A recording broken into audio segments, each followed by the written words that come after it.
here at St. Anselm College. We'd like to welcome you to the third installment of our Politics Unplugged 2020 series.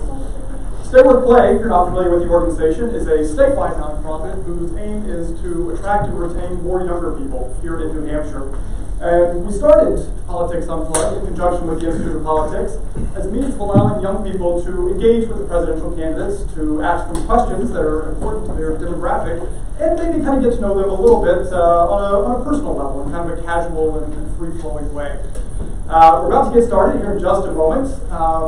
Before we do, though, have one big thank you we'd like to make, and that is to our sponsor today. And events like these, as you know, simply do not happen without partners. And our partner for this series is Bank of America. So if you would join me in a round of applause, that would be great.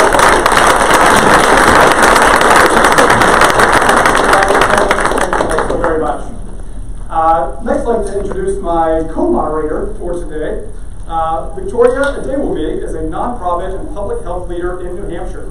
She currently serves as the community liaison for the Manchester Health Department, where she creates grassroots equity initiatives and organizes community members in 3 of Manchester's most under-resourced neighborhoods, with the goal of achieving better health outcomes for Manchester and reductions in violence, crime, and toxic stress. As a nonprofit leader, she has led and helped run refugee and immigrant-serving nonprofits for the past 7 years. Victoria holds a bachelor's degree in political science and a master's degree in international affairs, both from the University of New Hampshire. Please join me in welcoming Victoria Adewubi.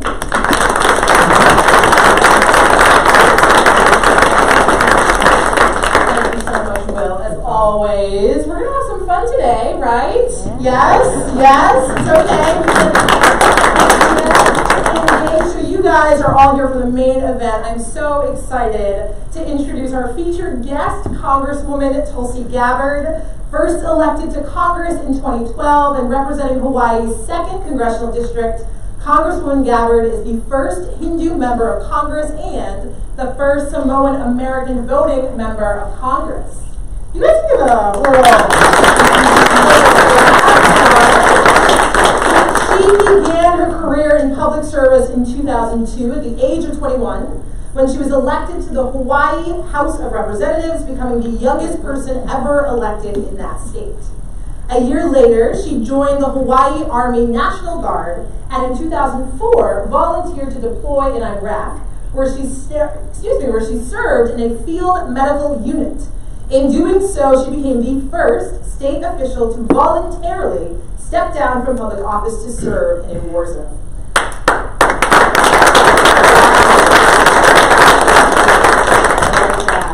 So she ultimately served 2 tours of duty in the Middle East and continues her service today as a major in the Hawaii Army National Guard.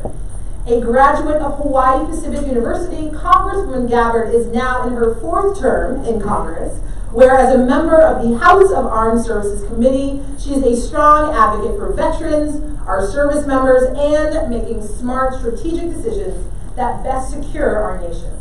She also serves on the House Financial Services Committee, where she fights for the financial, banking, and housing policies that we need to serve the American people, not Wall Street and special interests. So please put your hands together.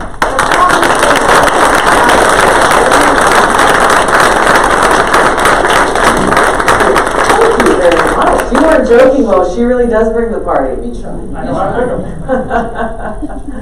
Thank you. Shall we have a seat?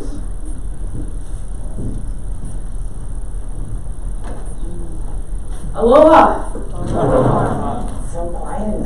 They're just waiting for all the wisdom that you were going to bestow. Oops. I got you. Let's tuck it in right here. Thank you. So, as I mentioned a few minutes ago, this is an event where we like to get to know you a little bit as a person. We're definitely going to grill you on policy. Don't worry about that. And your take on the political questions of the day, but recognize that presidents, while they can seem foreign and distant, and you're human beings at the end of the day. I know it's a news breaking thing, but it is true. It doesn't seem that way sometimes. So we wanted to just start out with a couple of questions to get to know you as a person. So Victoria, you want to kick us off? Absolutely. So here's your first hard-hitting, very deep question. Word on the street is that you are vegan. Yes. So So we would love to know, what is your reason for being so, and how difficult has it been to maintain a vegan diet while on the road? I've been vegetarian my whole life.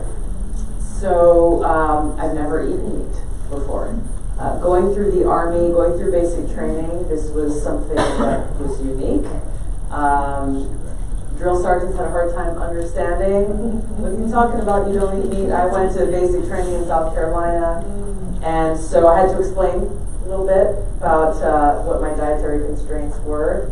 I was really the most popular person when we went out and did field training exercises, because when they brought hot meals out, whoever was standing next to me in the chow line got my serving of whatever the meat entree was. So I was pretty popular when it came time for lunch. There's a number of reasons. As a practicing Hindu, many Hindus are vegetarian. There are environmental reasons for being vegetarian and now vegan, and recognizing that the dietary choices that we make do have an impact on the planet. The kinds of land resources, water resources that go into producing a pound of meat versus a pound of vegetables is very different. And just personal health reasons as well, the impact that it has on health and well-being. I try to stay healthy on a day-to-day basis. You know, I hope to have a lot of mileage out of this body before it breaks down on me. So, for a number of reasons.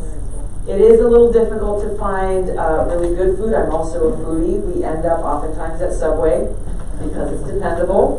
You can get a good Veggie Delight 6-inch to hold you over. But every now and then we come across some hidden treasures. There's a Mexican restaurant in Concord that's a favorite of ours. They've always got some vegan specials that are outstanding. Yes. Hermanos is a good place. That's exactly the one I'm talking about. You know. My girlfriend's vegetarian. Oh, okay, so you know where to go. Yeah. Can I give you another recommendation? Absolutely. If you like Indian food here in Manchester. Ritus. Yes. Oh, we're regulars. That lunch buffet is something else. It's solid. I eat meat. It's solid. Yeah. That's how you know. That's it. Yeah, indeed. Ringing endorsement. Yes. So, in doing a little bit of research on the internet about you, it appears, according to the interwebs, that you have some martial arts training, and that you actually you did that as a living, instructing for a little bit. Never got paid for it. Always for fun, but I grew up doing martial arts. I'm the fourth of 5 kids, and my younger sister is here with me. She's in the back there, but we have 3 older brothers. To defend yourself from a little Pretty bit? much. Pretty much. With love, of course, but as older brothers can do, they took a lot of fun out of making us do menial tasks that had nothing to do with anything. Go and do this. If you do this, I'll wash dishes for you, and whatever. So we grew up tough. Taekwondo, different martial arts growing up as kids. I discovered the Brazilian martial art of capoeira. How many of you have heard of capoeira? Capoeira, yeah, it's not very well known. Brazilian Jiu-Jitsu is the most well-known Brazilian martial art, but I discovered capoeira almost by accident, but it's a martial art that was formed in Brazil as a resistance fighting art by the slaves who were trying to practice their martial arts hidden from their slave masters. And so it's a martial art, kicks and strikes combined with dance and acrobatics and music, because they would be practicing their fighting art. They'd have a scout as a lookout. Once the slave master was coming their direction, they would change the beat of their music to something called cavalaria, which means like cops are coming. And they would change from practicing their kicks and their strikes to doing flips and acrobatics and dancing. And so this art is really unique in that it combines all of those things. So I actually taught capoeira while I was deployed to Iraq to some fellow service members. It was a lot of fun, a great way for us to just, get some stress out and have some fun and do a little sparring in between. Yeah. That's cool. Well, thank you for sharing a little bit about yourself. And like I said, you are running for president, so we do need to want to talk to you about some policy. And Victoria and I have some questions, and we have some audience questions as well. So Victoria, how about you? Yeah, I'd love to lead us off. So our very first policy-related question, not that our other questions have not been extremely important to me as well, is that you have been fairly critical about the recent conflict in Iran and the administration's handling of it. So we are curious how a Gabbard administration would have handled things differently and what you would do to address the current situation if elected. Thank you. This is really the pressing kind of foreign policy issue that we're as a country facing now as a result of the decision that this administration has made. Look, under a Gabbard administration now, if I were president immediately, I would rejoin the diplomatic efforts to get Iran back into the nuclear agreement. What I would have done differently from Trump is not remove the United States from this agreement in the first place, because that was really the first step of this incremental march towards war with Iran that we've seen occurring. This isn't the situation we're in now is not something that just snap of the fingers. Oh my gosh, how did we find ourselves here? It really began with Trump removing us from that agreement, where Iran was at that point complying with an agreement that was preventing it from developing or obtaining a nuclear weapon. Now, every day we go on that Iran is not in compliance with that agreement, they are enriching uranium, is a day they are closer to developing nuclear weapons capability, which presents a greater threat. That's really the key. I could go into great detail about all the different steps Trump has taken, but really the bottom line is every step he's taken with regards to Iran has pushed us closer and closer to this state of war that we are in.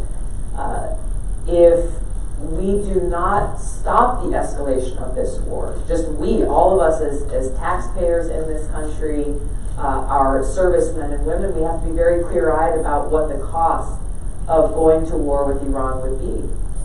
We're still at war in Iraq, in Afghanistan, in Syria, and the reality is that if we were to go to have an all-out hot war with Iran, it would be far more costly in lives and in taxpayer dollars than anything we've seen with the wars in Iraq and Afghanistan. It would be something not only contained within the country of Iran, but exacerbating all of the problems within the Middle East, including the refugee crisis. Diplomacy is the only alternative to war. So now is the moment where I urge Donald Trump to take those critical steps to choose diplomacy over war, to de-escalate these tensions, to get rid of the crippling sanctions that are really a modern-day siege, a tactic of war being used against Iran, which will allow the parties to get back to the negotiating table, get back into that original nuclear agreement, and then also create the opening to pursue diplomatic negotiations to resolve the other differences that we have with Iran. Thank you. Now we have our first question from the audience. Sean Bentley. Good afternoon, Representative Gabbard. Good afternoon. Thank you. Thank you for joining us. Thank you. My question relates to impeachment. Of all 435 members of Congress, you were the only one who didn't take a side in the recent impeachment vote, choosing instead to vote present. Could you please explain why you voted in the way you did? I took this decision and how I would cast my vote very seriously. I went through the documents and I went through all of the evidence and the papers that had been presented from that inquiry, and ultimately decided to vote the way that I did, to take a stand for the center. Seeing how our founding fathers had warned against the potential of impeachment being used as a partisan venture, where the outcome would be decided more by the strength of one party or another, rather than an objective examination of innocence or guilt. Our country is terribly divided. Donald Trump has abused his power, and there are a number of wrongdoings that I believe he has conducted while in office, which is why, as I voted present, to make sure that we as voters will have the opportunity to be able to make that decision ourselves to remove him from office in November of this year, I introduced a censure resolution that included some of the elements of the articles of impeachment, but expanded it to include many of the other serious wrongdoings and abuses of this president, but that would be more likely to be able to earn bipartisan support, so that this would be a statement for our country to this and future presidents that any abuses of power and wrongdoing would not go unchecked. Thank you. Thank you so much, Congresswoman. We have another audience question, and so we would love to hear from Maggie Peterson. Thank you so much for being here today. Thank you, Maggie. My question is, how would your administration address the global climate crisis? How would you address American reliance on coal and fossil fuels, and how would you implement use of clean energy as president? Thank you, Maggie.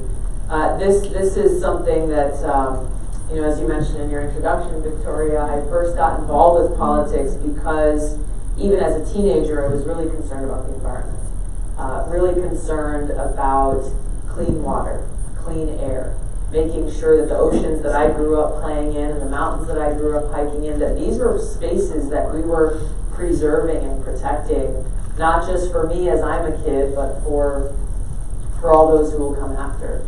And I think now that the growing attention that we're seeing on the environmental threats that we face, the negative impact that many of these different fossil fuels and dirty sources of energy are having on our environment, are causing us all to look and say, okay, how do we make this transition? Which is really what is necessary, I think, first and foremost, as we look to address climate change. I've introduced legislation in Congress that really looks to this in a serious way and making sure our country can step by step make that transition off of fossil fuels and take the dollars and resources that we are dedicating there now and instead redirect them towards really investing in the amazing innovation and technology available in clean renewable energy sources. These advancements are only continuing to grow, providing greater opportunity for us to be energy secure here so that we're not relying on other countries for our energy sources, to make it so that we are developing and creating clean energy sources, and that we're doing so at a much more economic cost. It's actually becoming cheaper for us as Americans to be able to generate this clean renewable energy here at home than it is to rely on the fossil fuel energies of the past. I think as we look at climate change, we've got to look at the big picture as well. Agriculture is an area that often goes unnoticed when we're talking about climate change, but really when you look at the kinds of farming practices that the Farm Bill incentivizes every 5 years when this legislation is passed, they are contributing more to carbon into our atmosphere than the kinds of regenerative farming practices, sustainable farming practices that we should be incentivizing to help make sure we're protecting our water, preserving soil quality, growing food locally and regionally to actually feed people, and to protect our environment. Lastly, foreign policy is domestic policy, and this is one example of why that's so important, that even if we do everything necessary in our country, even when we rejoin the Paris Climate Accords, it will not even begin to scratch the surface of the concerted global action required to deal with these global environmental threats. And that's where, as we have differences with other countries in the world, diplomacy is so critical, to be able to use diplomacy to work out those differences while also making sure we are maintaining that opportunity to discuss and work together on areas of shared and common interests like climate change, like economic interests, counterterrorism, cybersecurity, and many of these other issues. We've got to be able to pursue both of those avenues simultaneously. Thank you. So, at Stay Work Play, we've been going around the state the past few months as part of what we call our Policy Behind series. Okay. So, meeting with young people, talking about reasons they stay in New Hampshire, reasons they might leave. And last night we finished up our 9th event over at Exeter on the Sea Coast, and one of the things we heard in Exeter, and every single event we've been in, from Conway and Littleton in the north, down to Nashville in the south, and in the west, is housing. Yes. And the affordability, or lack thereof, of housing, both on the rental market and on the homeownership side. Yeah. If elected, what would you do to ensure that all Americans, especially young Americans here in New Hampshire, have a place, a home they can afford? Yeah. This is the crisis that's facing people all across our country that very few people are actually focusing on or talking about. It's one that hits close to home for us in Hawaii. We live in a very high cost of living state. I noticed the headlines coming out of our local Hawaii news just this morning was our lawmakers convening together to see how do we tackle this problem, because more and more people are leaving home against their will, who wouldn't want to go and stay in Hawaii and raise your kids and have a family there, but they've got no other choice, because the average cost of a single family home, very unimpressive, maybe 1,200 square foot home built 1940s, 1950, $750,000. $750,000. And when your average working class American in Hawaii is earning somewhere between $50,000 and $65,000 a year, it's really, really, really hard to think about how that math works out to get you to the point where you can have enough saved up to put a down payment down. We're an island state. Geography and land is very, very limited, and the cost continues to increase. And so this crisis in our own home state has led to the highest per capita homeless rate of any state in the country. And it's something that's not only impacting states like ours that are very expensive to live in, but it's impacting rural communities, as you've said. Many communities you've gone and visited, we're seeing reflected across the country. So I came from the city council before I was elected to Congress. And so their understanding at the local level of government, you have an incredible power and responsibility to determine through zoning laws what type of development should be allowed and where. So you've got developers coming in and saying, hey, we want to develop a whole bunch of luxury units because that'll give them the biggest profit. It is the local government has the ability to say, all right, we'll allow you to build a certain number of luxury units so long as you also build a certain number of truly affordable units or workforce housing or whatever the case may be. And maybe they'll let you have a $1 a year lease on the land where you're building those affordable units to make it a practical thing for a developer to come in. It's those kind of public-private partnerships that we really need, the federal level, state, and local levels, to be able to dedicate those resources to address this crisis and have those public-private partnerships so that those who build houses for a living are able to come in and do so. The other thing at the local level that's so important, you see there's a big tiny house movement, you have container houses, there's so many different creative solutions now to be able to have a space that someone can call home that can be very affordable and get people off the street and in a place where you have some stability and certainty in your lives. Again, going back to the zoning laws, you have some rules that say, okay, well, if you want to build a house, you have to have at least 2 parking stalls, and you have to have a certain number of bathrooms related to roofs, and just all of these things that make it very impractical for those kinds of creative solutions to really be implemented.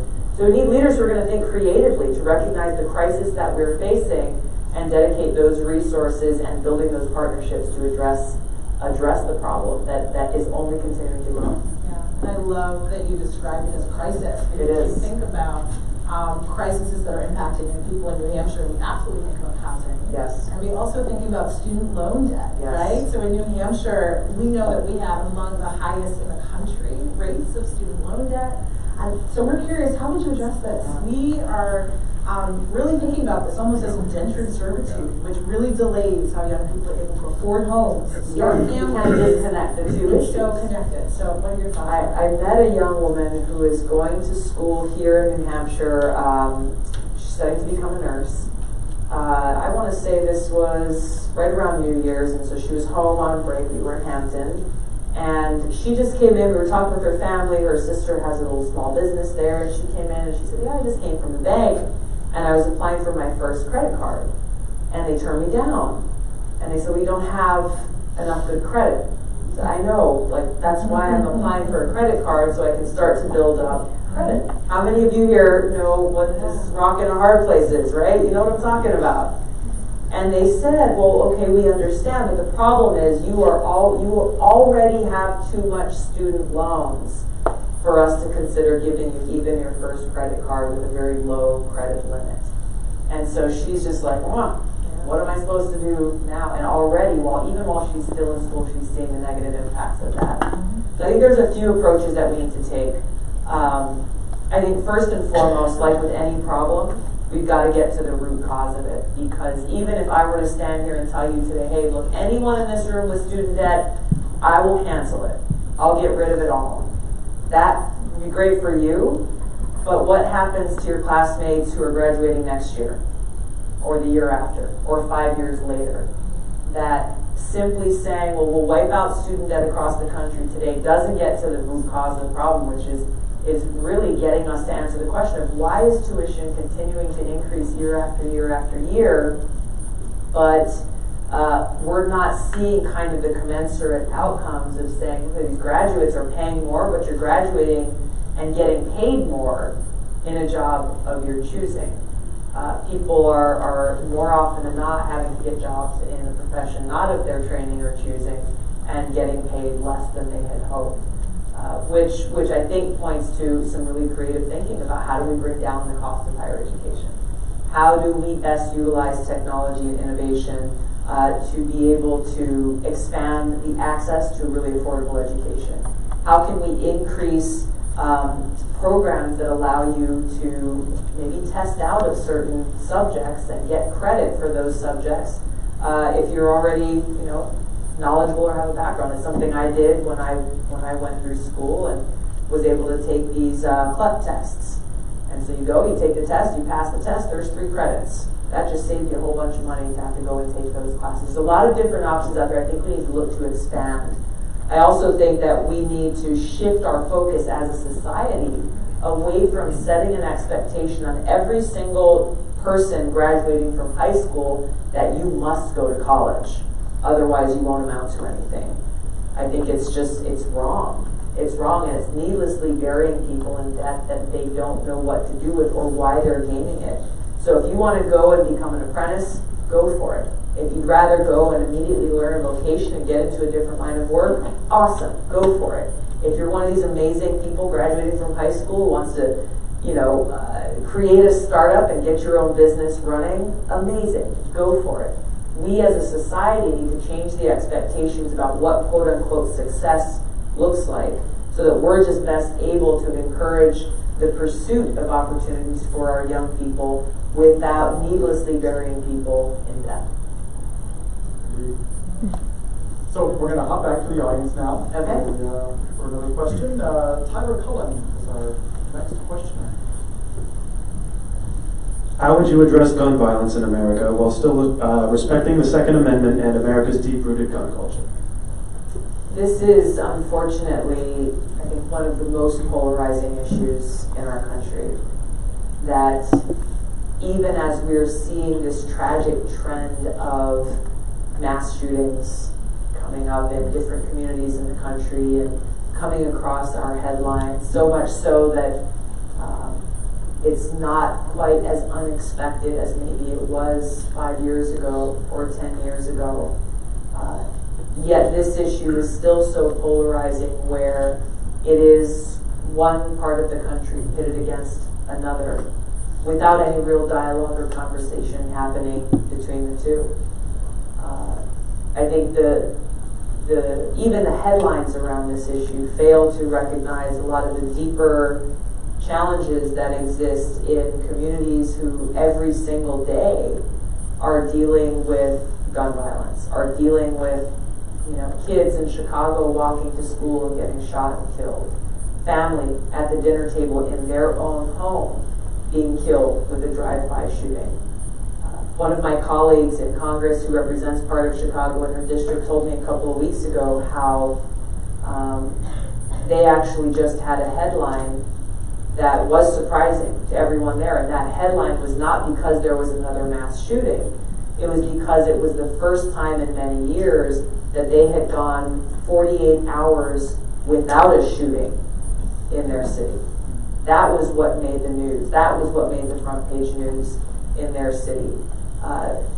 We have to come together as a country and recognize that we really all share the same goal: upholding our constitutional rights while ensuring that we can have the peace of mind that when we drop our kids off at school, we'll be able to pick them up and bring them home safely.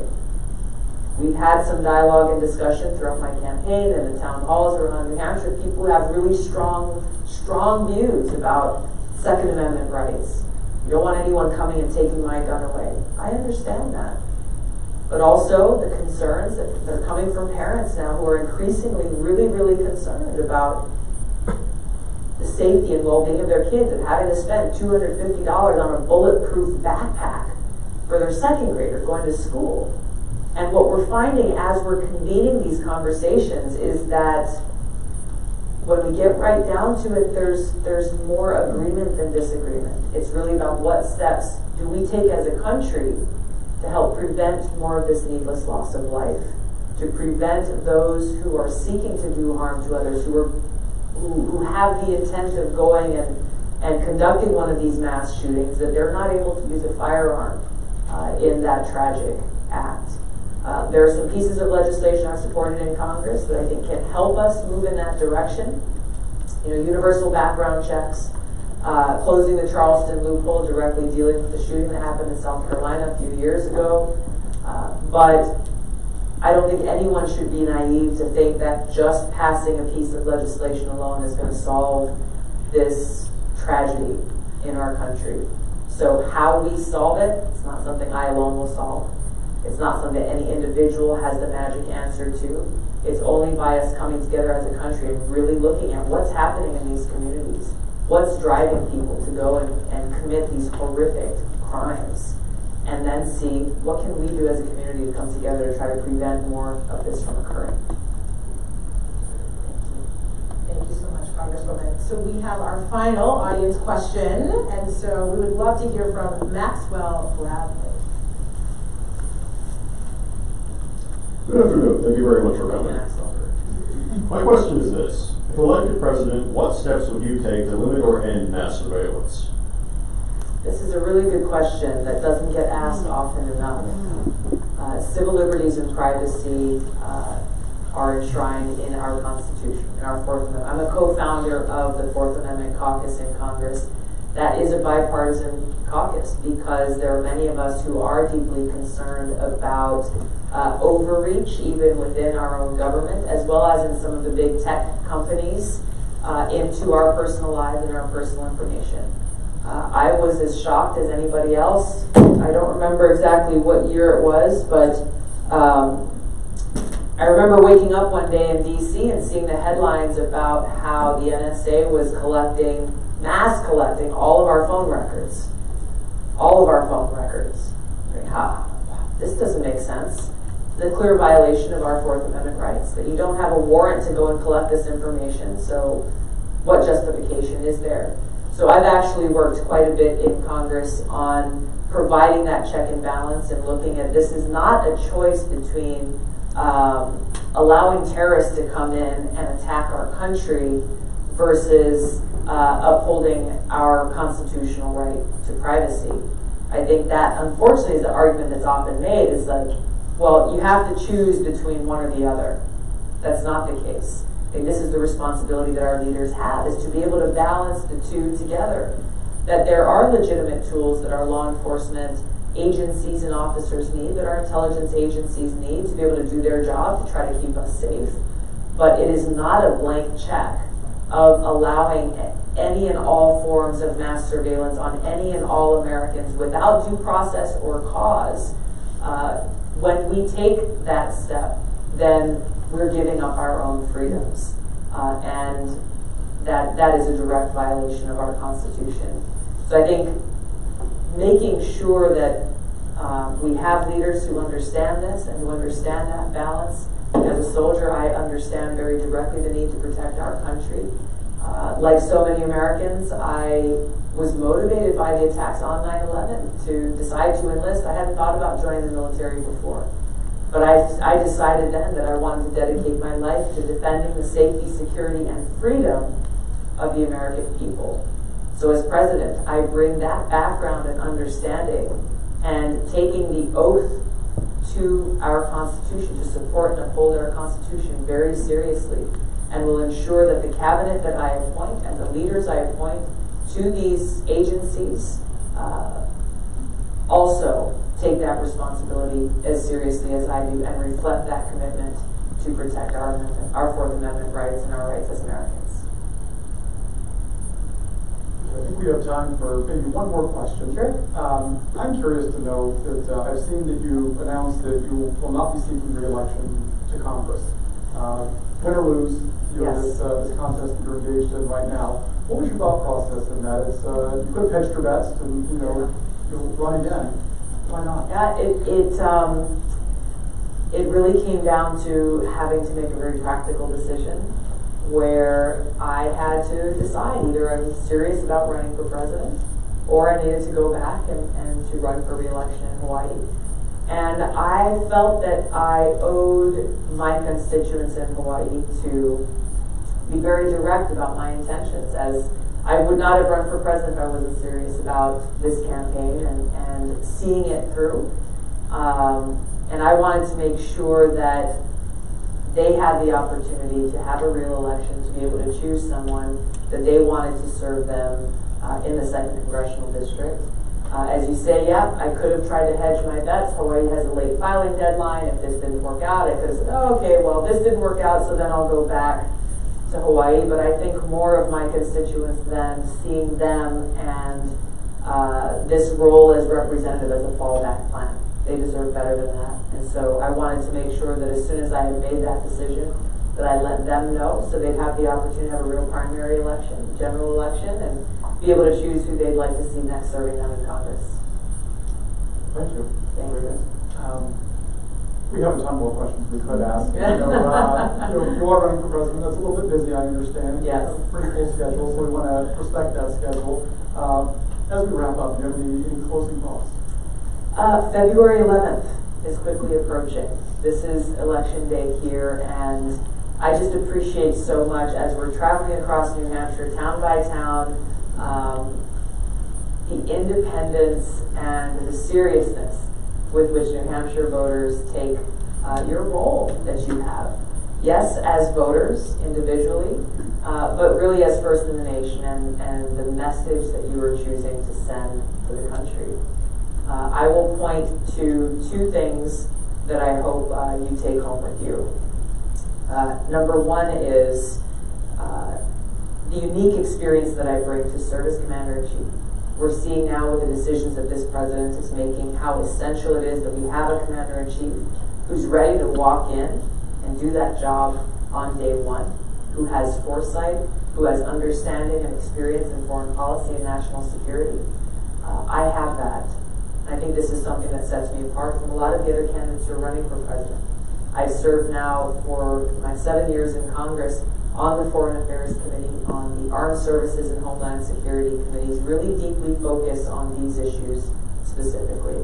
Bringing that experience, just coupled with my own personal background of serving almost 17 years now in the Army National Guard, of deploying twice to the Middle East, serving in Iraq, and experiencing the terribly high human cost of war. Who pays the price? Who really pays the price for these decisions that are being made by the Commander-in-Chief? And as there are many different issues, pieces of legislation that require the President to work with Congress to be able to get these issues resolved, uniquely, as Commander-in-Chief, I'll have the ability to bring about this sea change in our foreign policy where we can stop waging wasteful, stupid wars that actually undermine our national security. Work to end this new Cold War and nuclear arms race that we're in, and instead redirect our taxpayer dollars towards actually serving the needs of our people here at home. The second thing I'll leave with you is why I'm the best candidate to defeat Donald Trump.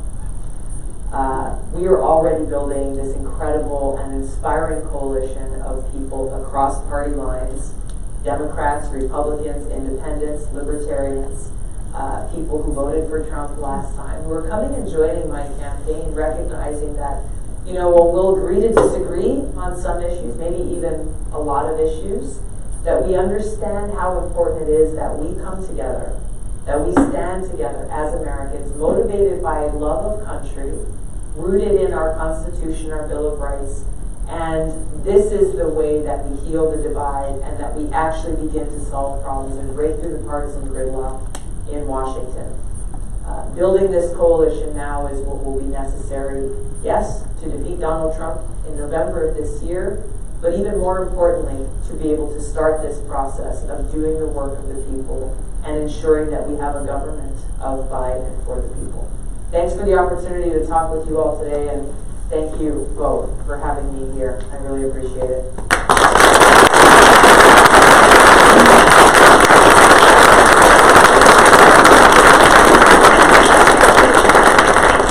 Thank you, Congresswoman, for joining us here today. It's very much appreciated. Thank you to you, Victoria. Thank you, for joining us today. It has been fun. Absolutely, this is awesome. Yeah, and I'd like to thank all of you for coming out. This is what makes New Hampshire special. Absolutely. We're all able to come out and ask our questions and hear you face-to-face, one-on-one. Also, of course, like to thank our sponsors, Bank of America. Again, thank you for making this all possible today. Can we give them another round of applause?